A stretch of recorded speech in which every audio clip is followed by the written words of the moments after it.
Have you ever boarded a plane, full of excitement, only to realize that not everyone sees you the same way? What if, in just one quiet moment, the assumptions people make about you could completely unravel?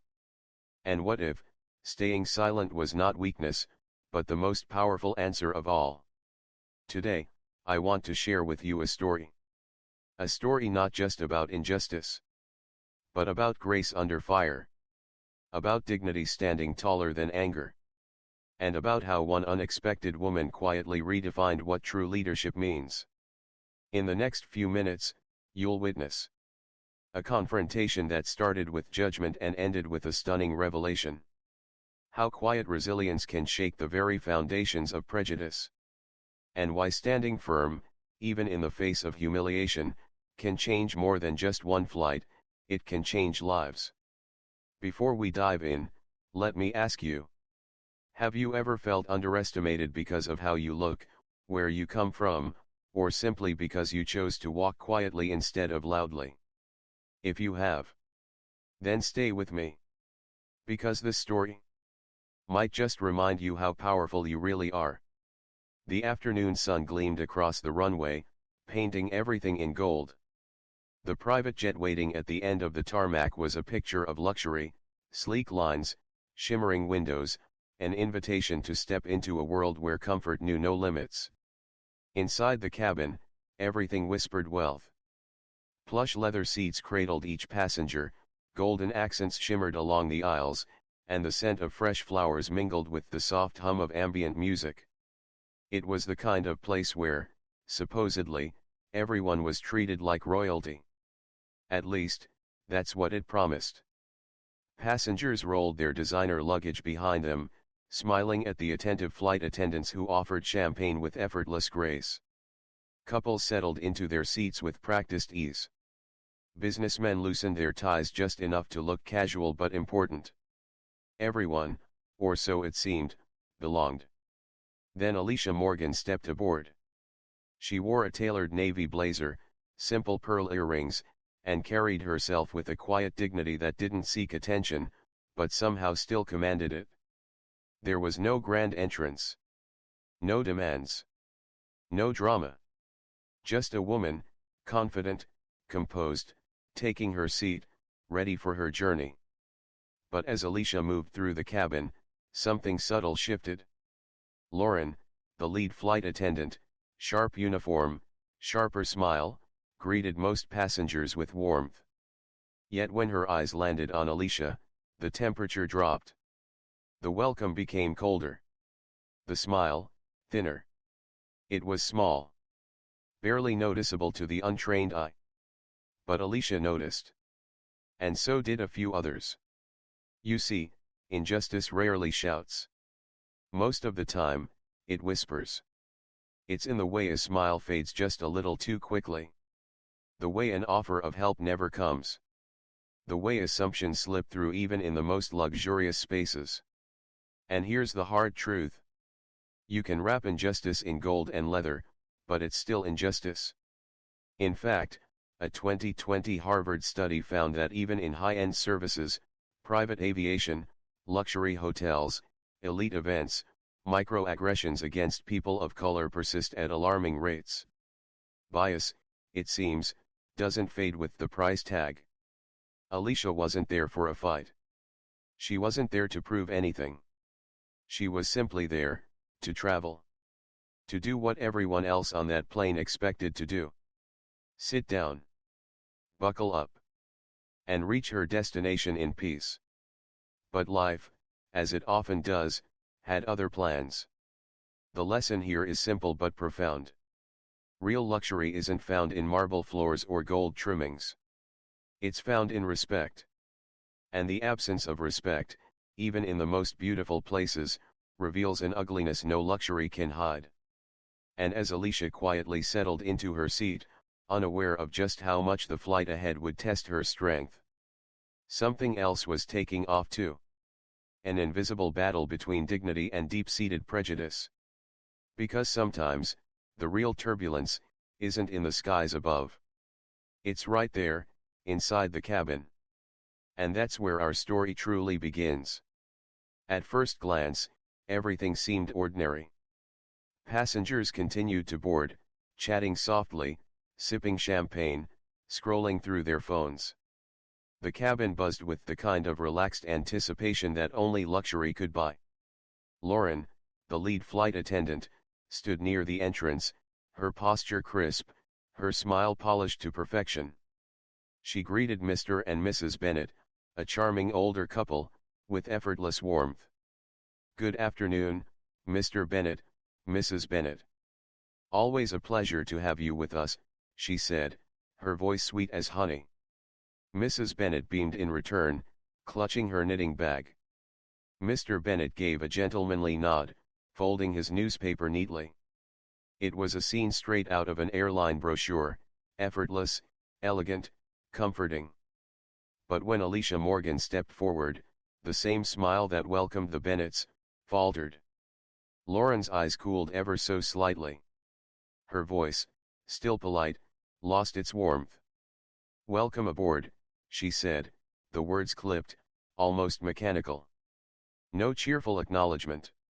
No warm comment about the weather, the trip ahead, or even Alicia's impeccable appearance. Just a cold greeting, and a silent judgment. It was small. Subtle. Easy to dismiss if you weren't looking for it. But Alicia felt it, like a draft in a closed room. And here's the uncomfortable truth. Bias doesn't always scream.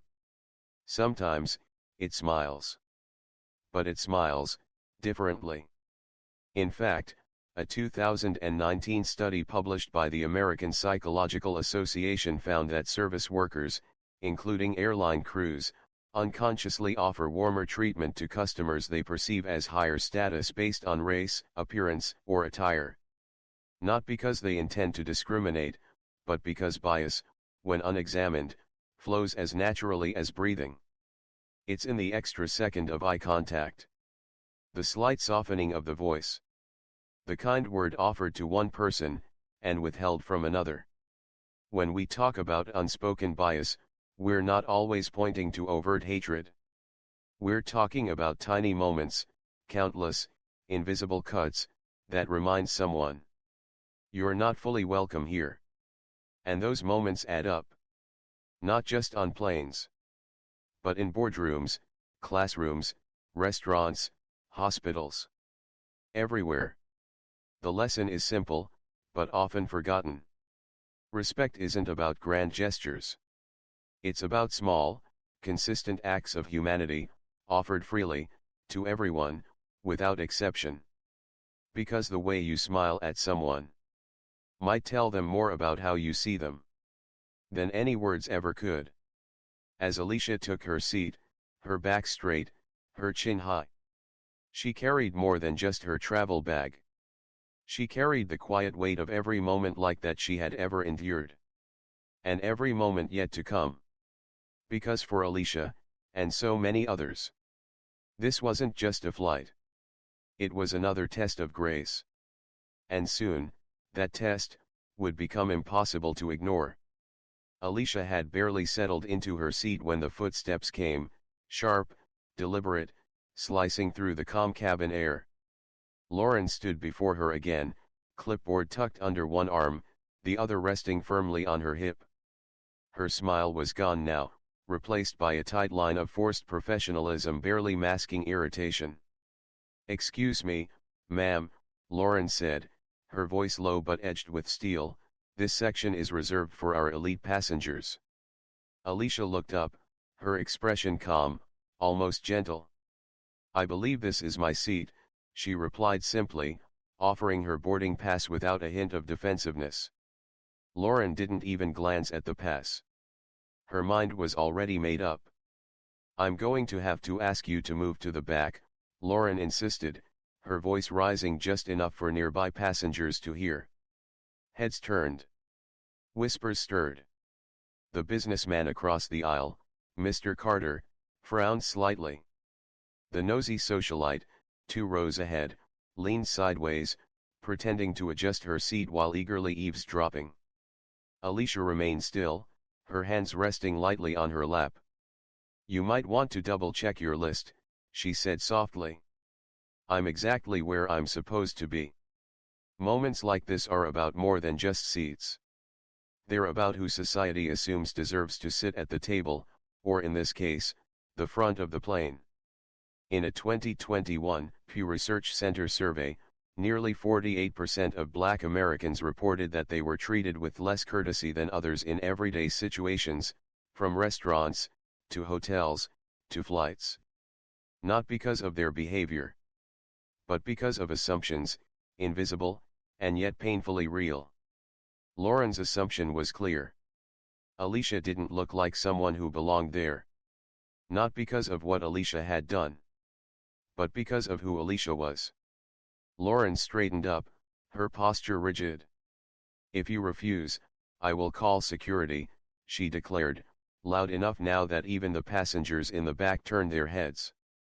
A flicker of discomfort crossed Mr. Carter's face. The Bennetts exchanged a worried glance. Alicia's response was not anger. Not shouting.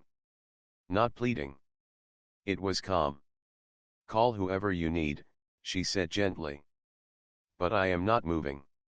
And with that, she leaned back slightly into her seat, her spine straight, her presence unshaken. There's a common myth that strength must be loud, that to fight injustice, you must meet fire with fire. But the truth is, sometimes, the greatest act of defiance is simply refusing to be moved.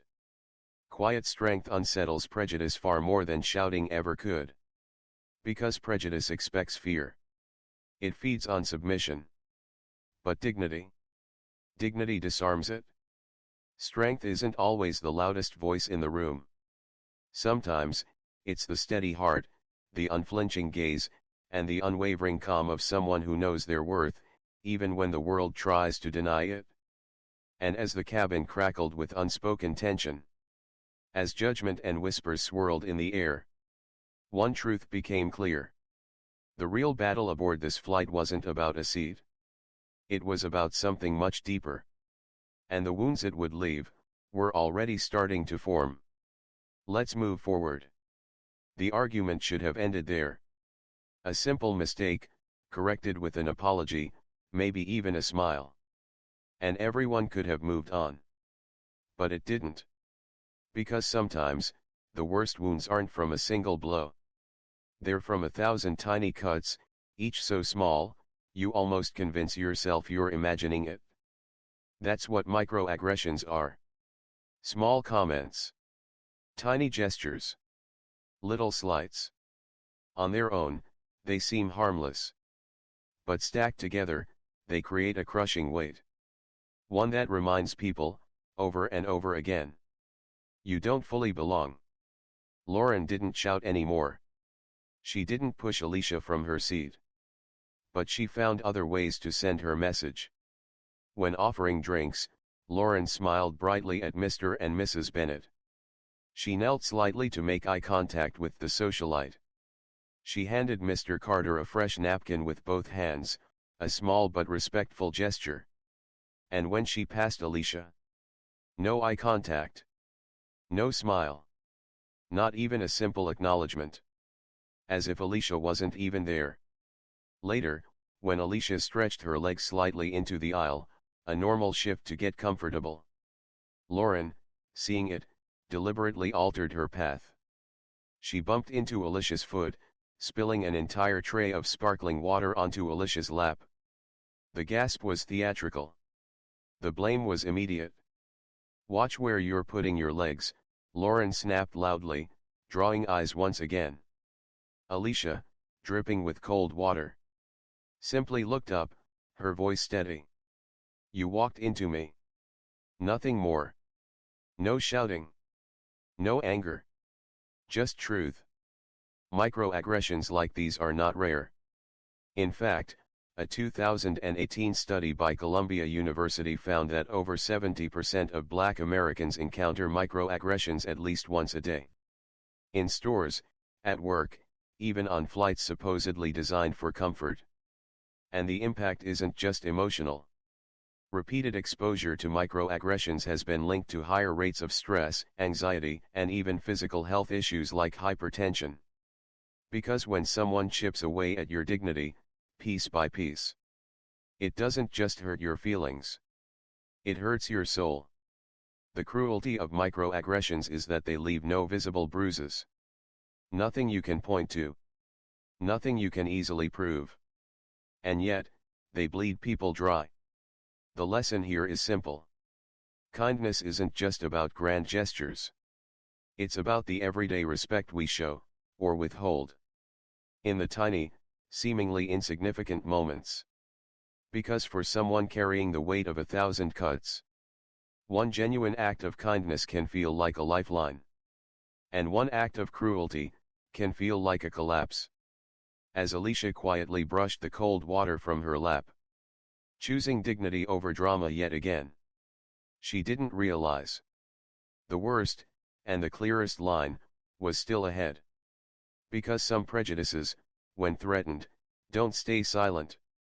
They lash out, desperate, ugly, and impossible to ignore. The cabin was heavy with tension. Alicia sat quietly in her soaked clothes. Her dignity still wrapped tightly around her like armor. Passengers whispered behind napkins. Some pretended not to look, while others couldn't tear their eyes away. And Lauren? Well, Lauren was unraveling. Her crisp uniform, once a symbol of control, now clung tightly around a woman who had lost it. Her movements were sharper, her tone clipped, her anger barely contained under the thin veil of professionalism. She wanted Alicia to break. To lash out. To give her a reason to say, "See? I was right about her." But Alicia refused. She stayed silent. Still. Unbothered on the surface. And that, more than anything, pushed Lauren over the edge. In one sudden, shocking moment, Lauren leaned in and slapped Alicia across the face. The sound cracked through the cabin like a whip. A gasp, sharp and collective, tore from the lips of everyone within earshot. It wasn't just a slap. It was a line. Crossed. A line that couldn't be explained away. Couldn't be softened. Couldn't be ignored. Because there's something important about injustice. Until it becomes undeniable, people often pretend not to see it. But violence forces people to look. In that frozen moment, every passenger saw it. The businessman, Mr. Carter, half rose from his seat, his face a mask of disbelief. Mrs. Bennet dropped her knitting needles onto the floor with a sharp clatter. Even the nosy socialite, who had relished the drama, now looked genuinely horrified.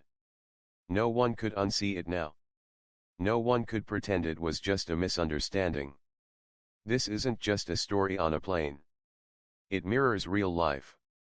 In 2018, at a high-end department store in New York, a black executive was falsely accused of shoplifting, despite showing receipts. It wasn't until security footage showed the executive being treated differently from white customers that public outrage exploded. People often need something undeniable. Something they can no longer rationalize. Before they confront the ugliness of bias. The slap on that flight. It was undeniable. But here's the deeper truth. Violence is never the beginning of injustice. It's just the point where injustice loses its mask. The lesson here is powerful. Often, the final act of cruelty comes not because you are weak, but because you are strong enough to withstand all the smaller acts that came before. Your strength exposes their weakness. Your calmness reveals their fear. Your dignity makes their prejudice impossible to hide. And as Lauren's hand fell to her side, trembling, and as the cabin filled with the stunned, electric silence of realization, Alicia did not retaliate. She did not raise her voice. She did not crumble. She simply sat there. A quiet pillar of strength. As the tide of consequences began to turn. Because sometimes, the loudest statement is made by the one who refuses to be shaken. Let's see how the truth finally came to light. The cabin remained frozen in stunned silence. Lauren stood there, hand trembling, breathing shallow. As realization began to flicker, faint but growing, in the eyes of everyone watching. And then, a new sound. Footsteps. Steady. Purposeful. The cockpit door swung open. And the pilot, Captain Reynolds, emerged, his face pale, his jaw tight. He didn't hesitate. He didn't ask questions. He simply walked straight toward Alicia, bypassing Lauren without so much as a glance. "Miss Morgan," he said, his voice steady but filled with a new, unmistakable deference. "We're so sorry for the inconvenience. Management has informed us, your arrangements are ready whenever you are." A ripple of confusion swept the cabin. Whispers grew louder. Heads turned. The socialite clutched her pearls. Mr. Carter sat back slowly, a knowing smirk tugging at the corner of his mouth. Lauren, still clinging to the last shreds of control, frowned deeply. "Wait, what?" she stammered. "She's just dash." Her voice faltered. The pilot cut her off, polite but firm. "Miss Morgan is the owner of this aircraft. And," he added with gentle emphasis, "the owner of the entire airline." The words hit the cabin like a lightning strike. Gasps. Muttered exclamations. Shock carved into every face. The same woman Lauren had humiliated. The same woman some passengers had quietly judged. She wasn't just another passenger. She was the one who made the rules they had all so confidently assumed they understood. You see, true power rarely shouts. It doesn't always come wrapped in designer labels or loud declarations. Sometimes, real power walks quietly. Speaks gently. Waits, and lets assumptions reveal themselves. There's a real-world echo here. In 2017, Rosalind Brewer, one of the few black female CEOs in America, shared her experience of being followed in luxury stores by staff who assumed she was shoplifting. They didn't recognize her. Didn't imagine that the woman they doubted controlled billion-dollar companies. Assumptions are loud. But truth is patient. And when it finally speaks, it silences the room. Prejudice, when laid bare, always looks small. Always looks foolish. Because it reveals not the shortcomings of the judged, but the blindness of the one doing the judging. The lesson here is timeless. Never mistake quietness for insignificance. Never assume you know someone's story based on how they look, how they dress, or how they choose to move through the world. Because you might just be looking at someone whose strength and impact reaches far beyond what your eyes can see. As Lauren's face drained of color, and the cabin shifted from judgment to stunned respect, another truth settled heavily in the air. Actions have consequences. And for Lauren, those consequences were just beginning. Let's move forward to see how accountability finally took its rightful place. Lauren stood frozen. Her world, the tiny kingdom of control she thought she ruled, had crumbled with just a few quiet words. The uniform, the sharp voice, the entitled stance, none of it could shield her now. The pilot's voice remained calm but firm. "You are hereby relieved of duty, effective immediately," he said, each word clear, deliberate. Gasps filled the cabin once more. Two security officers, summoned discreetly during the descent, boarded the plane and approached Lauren. Not roughly. Not cruelly. But with the same firm professionalism Lauren had failed to show. Lauren tried to speak, to explain, to salvage something. But no apology could erase the slap. No excuse could undo the humiliation. And no amount of regret could roll back the thousands of invisible cuts she had inflicted along the way. Because when you sow disdain, you cannot harvest respect. This wasn't about canceling someone. It wasn't about revenge. It was about accountability. Real accountability doesn't come from public shaming or mob outrage. It comes from facing the consequences of your choices. With no shortcuts, no spin, and no way to pretend it didn't happen. Lauren had abused her position. And now, she faced the rightful result. Losing the trust, the authority, and the opportunity she had once been given. 622 TE. A similar case occurred in 2020, when an executive at a major financial firm lost her position after mistreating a service worker based on race. The company didn't act because of pressure. They acted because leadership without integrity is not leadership at all. Organizations, and people, are judged not by how they perform under praise, but by how they respond to their own failures. Accountability is not cruelty. It's respect. For the standards we set. For the communities we serve. And for the simple truth that actions carry weight. When someone's behavior crosses the line, holding them accountable isn't about vengeance. It's about saying, we expect better, and we will protect that expectation for everyone. The lesson here is powerful and necessary. Mistakes don't define us. But refusing to take responsibility for them does. Growth starts the moment we own what we've done. And choose to do better. As Lauren was quietly escorted off the plane. And the doors of accountability closed behind her. The air inside the cabin shifted once again. From tension and judgment. To something lighter. Something truer. Because in that moment, something larger than a confrontation had happened. A small piece of the world had been made right. And Alicia's next choice would show that true leadership isn't just about justice, but also about healing. The plane was quiet again. But this time, it wasn't the heavy silence of judgment. It was a softer quiet. The kind that follows a storm. When people realize they've witnessed something that matters. Alicia could have walked off that plane carrying only anger. She would have been justified. But true leadership doesn't stop at accountability. It reaches for something even harder, and even more powerful. It reaches for healing.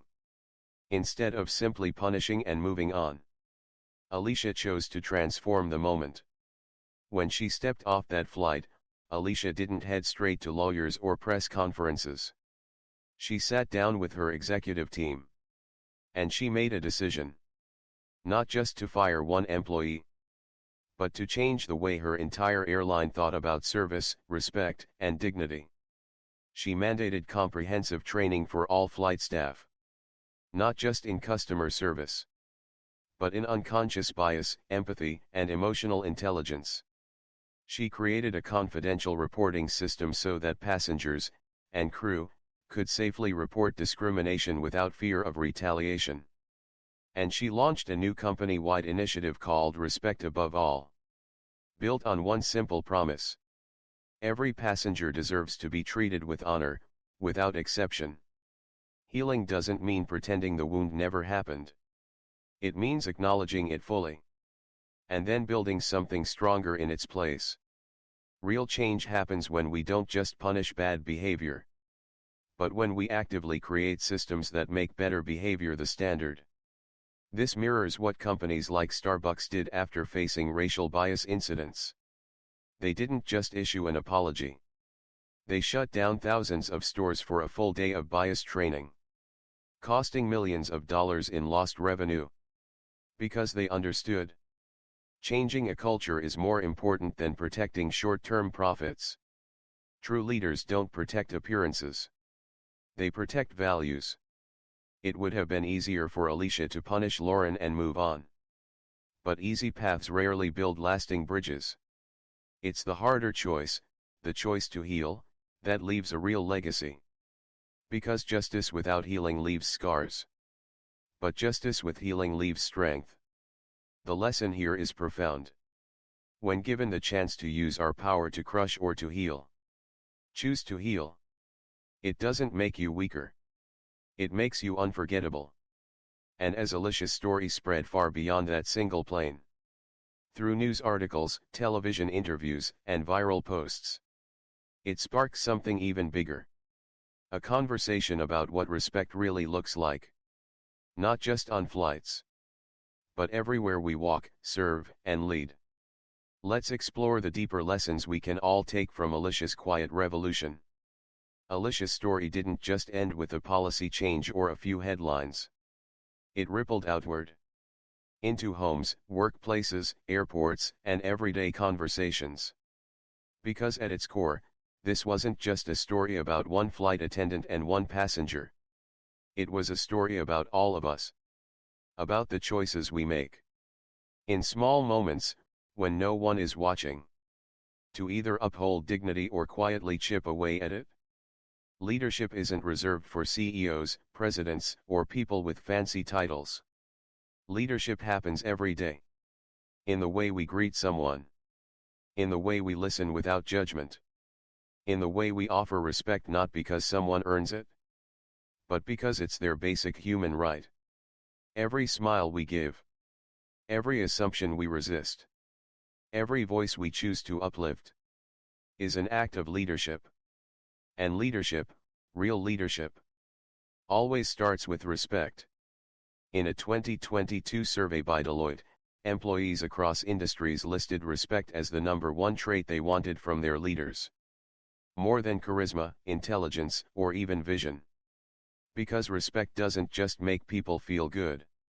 It makes people feel seen. And feeling seen, truly seen, is where trust begins.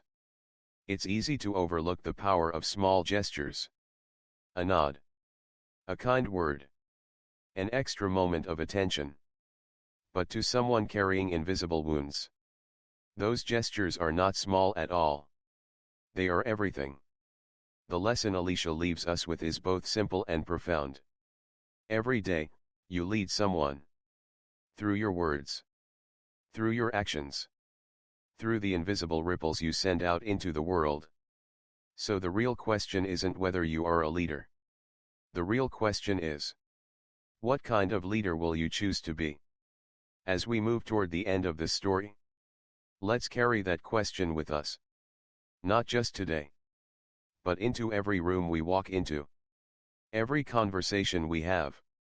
And every choice we make. Because the legacy we leave isn't built in grand moments.